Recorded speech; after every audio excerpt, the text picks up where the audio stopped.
motivated? Let's play! Chicken!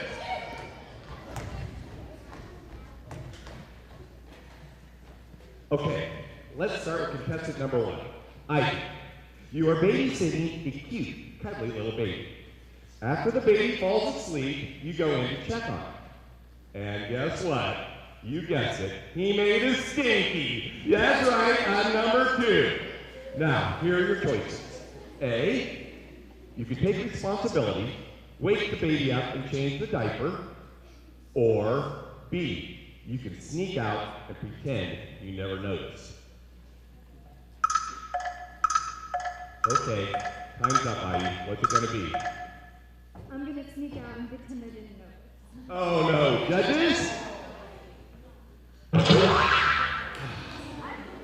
So you chose to sneak out, huh? Not cool, Ivy, but at least you're honest. That was a fizzle. Okay, time for round 2. Noah, it's your turn. Here's your sticky situation. You're on a road trip with your parents and sister. Your dad asks you, where do you want to go eat? And you say, make an awesome burger! Make an awesome burger! But your sister says, Victoria's vegan tofu bar.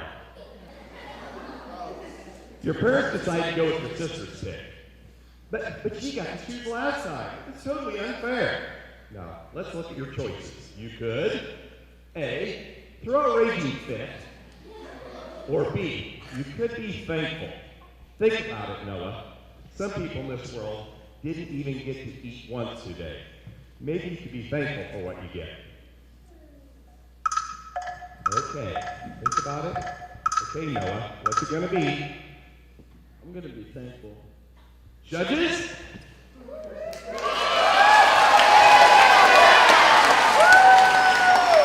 Thank you, Noah. You are on fire. Okay, time for contestant number 3. Tyler, what's up? You ready? Are you ready? Okay, here's your sticky situation. You are being attacked by ninjas. They come to dishonor your family and kick you in the face. What are you going to do?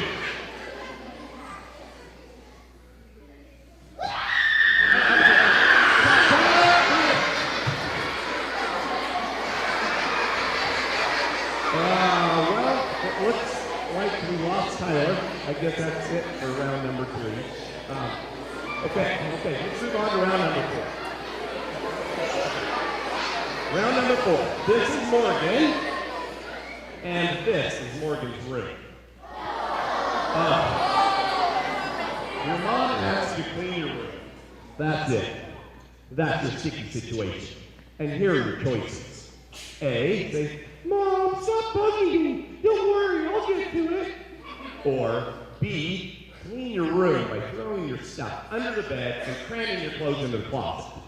Or C, clean your room correctly, putting everything in the right place. Okay, think about it. All right, time's up. What's it going to be? I'm going to go with B. I'll clean my room, but I have to stuff all my stuff away. I'm a busy girl. Oh, judges, what's it going to be? Oh. That's a fizzle, Morgan. That's not cool. All right, contestant number 5. This is Jake. And Jake likes to play baseball. All right, Jake, here's your sticky situation. You're up to bat. 2 strikes on you. The bases are loaded, and 2 outs. Tying run on third base. The ump makes a terrible call and calls a pitch that was clearly a ball, a strike. Of course, you don't swing, and you're called out looking at the third pitch.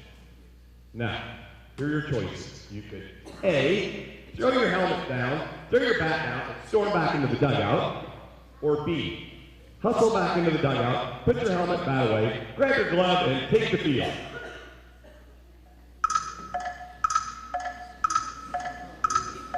Okay, Jake, time's up. What's it going to be? I'm going to go with B. I'm going to put my helmet and bat away and take the field. Judges, what do you think?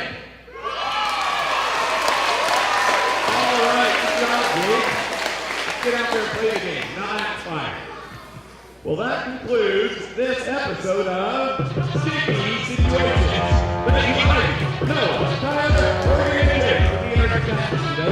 And thank you, Matt Judges. And here's wishing all of you wisdom in the sticky situations. Like for them all of you.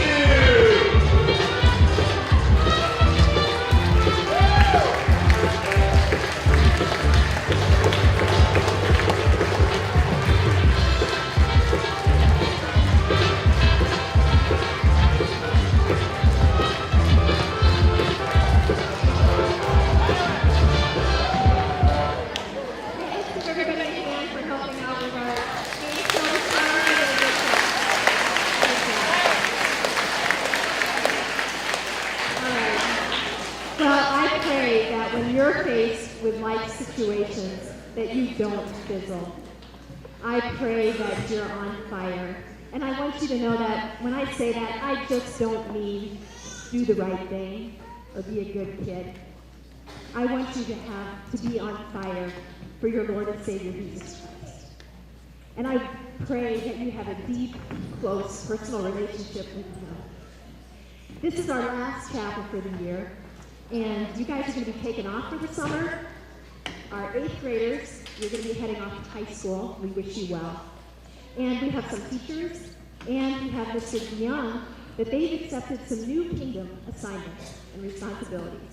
And even though we're not all going to be together for a long time for chapels, there's one thing that we're always going to be united with, and that's our love for Jesus. And I'm going to have Marcy close our chapel today with a song that talks about our common love for Jesus. But before I have Marcy sing that, I want to show you our year-end video. And then right after the video's over, Marcy's going to roll right into her song. So I want you to just listen to it one time. Just listen to her beautiful voice singing. Then, the second and third time, we're going to have her dance. Okay? So don't worry, she'll tell you when to join, but just listen. But first, enjoy the video.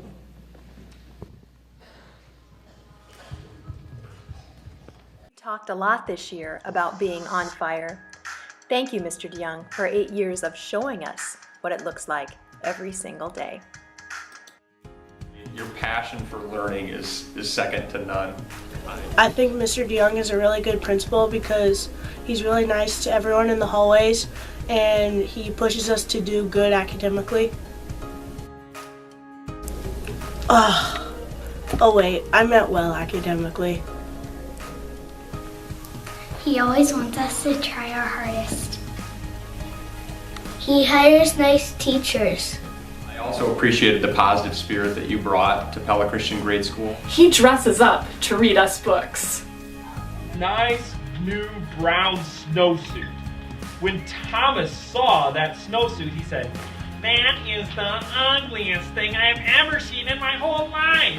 If you think that I'm going to wear that ugly snowsuit, you are crazy." Thomas's mother. You are a bit quirky in some ways that I don't understand. You take great pride in what your kids' names mean, and then you give them animal names. He always greets us with high fives in the morning. He's always friendly and kind.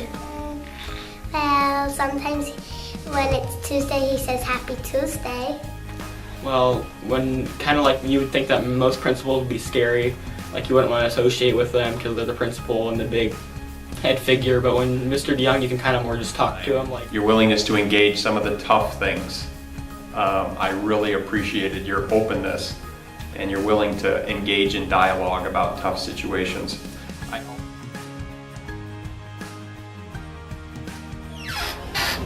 Hey Dad, what's a yote?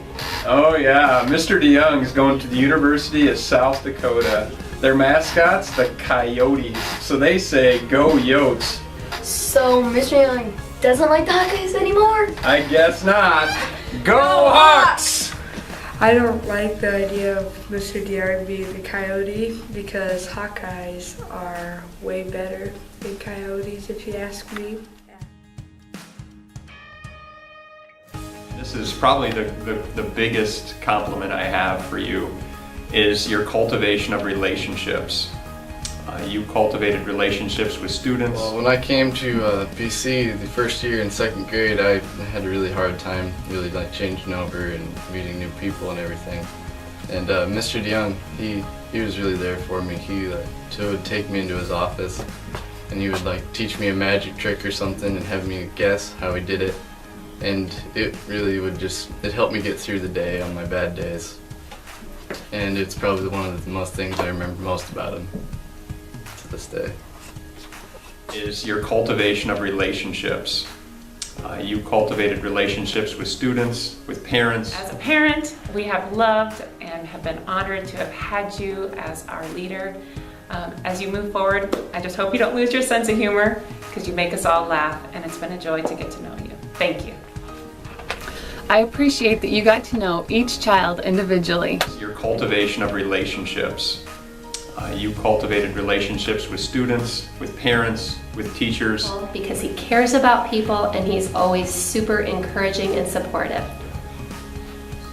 You truly loved us. We have laughed together and we have cried together, and I consider you a friend. And met us where we were at and challenged us to develop our gifts for service in your kingdom. And for that, I'm truly thankful. Thank you. Thank you, Mr. DeYoung. Thank you. Thank you. That was a good serve. Good serve. So thanks, Mr. DeYoung. Good serve. Thank you. Good serve. Gracias. Good serve. Good serve. Gracias. Thanks, Mr. DeYoung. You're awesome. Your love of people was evident. You truly loved us.